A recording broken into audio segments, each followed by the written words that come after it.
Morning, everybody. Fox's alert now. Get this. The head of a major American insurance company sounding the alarm on Obamacare. The head of Aetna warning that the third largest insurer in the country could be forced to raise their rates by double digits or drop from the law entirely.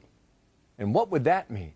Good morning, everybody. I'm Bill Hemmer. Welcome here to America's Newsroom. Hope you're warm wherever you are. Yeah, pretty warm. Another bombshell yet again, huh? I know. Can you believe this? So there is more to tell you about it. I'm Martha McCallum. Good morning, everybody. So Aetna's CEO, Mark Bertolini, says that Obamacare is just not attracting enough of the uninsured people out there. Meanwhile, there's new documents that show deep fears inside the Obama administration that flaws in the system could doom the entire healthcare industry. But Kathleen Sebelius, at least outwardly, says she's not worried. There are only 300 insurers in the whole country, and they have signed off on, we will get them paid. There's no question about that. So, but we're on track. Well, I want to bring in Stuart Varney now, host of Varney & Company and FBN. Stuart, good morning to you. Morning, Bill. What do you think? We will get them paid. Direct quote from Secretary Sebelius. Sounds an awful lot like a bailout, because there is that provision in Obamacare that if the insurance companies don't bring in enough money, the taxpayer will top it up. That's a bailout. It appears to me that that's what Secretary Sebelius was talking about there, a bailout. So eventually they're just kind of, well, I guess for now anyway, they're guessing at these numbers. Back up a little bit, though. What's Aetna's problem? Explain that. Aetna's problem is that they're not signing up uninsured people. The people that they're signing up already have insurance. They're just transferring to Aetna. That's not what was written into Obamacare. That's not what Obamacare is all about.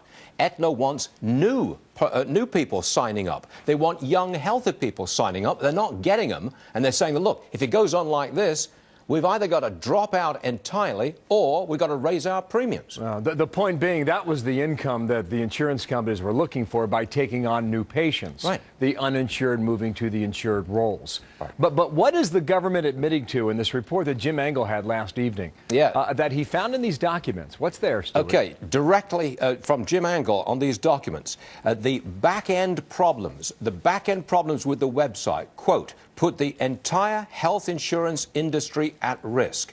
It appears that the link between the website where you put your information on and the insurance companies, that link has not been built. That is the back end.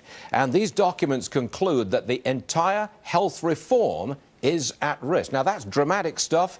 That's chaos that we were talking about, chaos and confusion. It's happening now. Some are suggesting that needs to be nailed down within the next 60 days, and you wonder if they can do that. But the back end, again, just to reinforce this, that's how the program, that's how the government talks to the insurance companies. Yes. So they know who has coverage and who does not. Precisely. I mean, that's a fundamental principle of the entire law, of course, the entire system. That's the structure. That's the structure of the system. If you can't communicate between you signing up and putting your information in there and the insurance company doesn't get that information, there's a classic breakdown right in the middle there, and the system really cannot function. Well, it certainly is. One more point here. How many of the uninsured are now moving to the insurance pool? Was there a percentage? I can do it the other way around.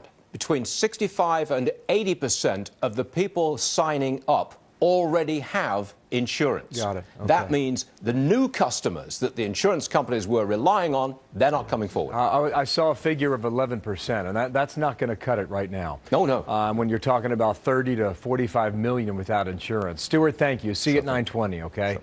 On Fox Business. Martha. Well, Aetna's a very big fish in this pond, and when they speak, people should pay attention because they are a huge part of this market. There's a good chance that many of you have one of their insurance cards in your wallet. It's the third largest healthcare benefits company in the United States, provides benefits through employers and to workers in all 50 states of the country.